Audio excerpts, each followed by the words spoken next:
पनवेल महानगरपालिकेच्या निवडणुकीचा जोर आपण बघतोय। प्रचाराकरता सांगोल्याचे माजी आमदार शहाजी बापू पाटील आता इकडे आलेले आहेत। आपण त्याची प्रतिक्रिया घेतोय। शहाजी बापू, काय सांगाल?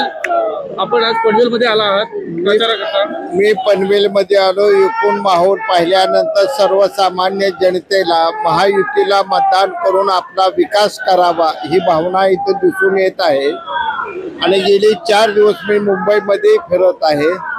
सर्वत्र महायुतीचाच नारा दिसून येत आहे आणि लोकांना कुठेतरी आपण आपलं गाव, आपली मुंबई, आपलं पनवेल, आपली नवी मुंबई, आपलं ठाणे हे प्रगती पथावर जावं, सर्व सुखसुविधेने परिपूर्ण असावं अशी भावना आहे। कळंबोलीमध्ये 2 उमेदवार आहेत आणि 2 उमेदवार आणखी सेनेचे आहे, असे टोटल मिळून 4 उमेदवार आहे। आपल्याला काय वाटतं हे उमेदवार 4 उमेदवारांच्या बद्दल? 4 उमेदवारापैकी सर्वच उमेदवार हे मुळात समाजसेवक आहेत। ते पक्षानं आता त्यांना ही जबाबदारी दिली म्हणून ते उमेदवार झालेले आहेत।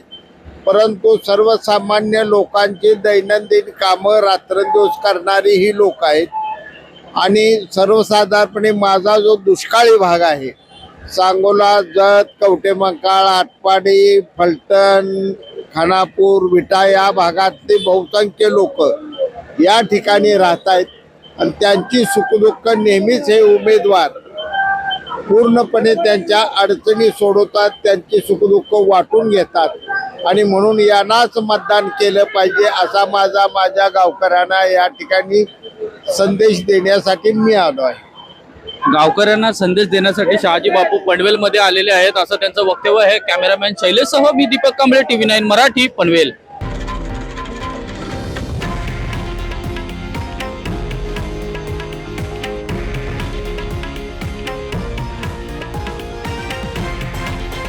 हे आहे देशातील नंबर 1 न्यूज नेटवर्क आणि आपण पाहत आहात TV9 मराठी, एकमेव।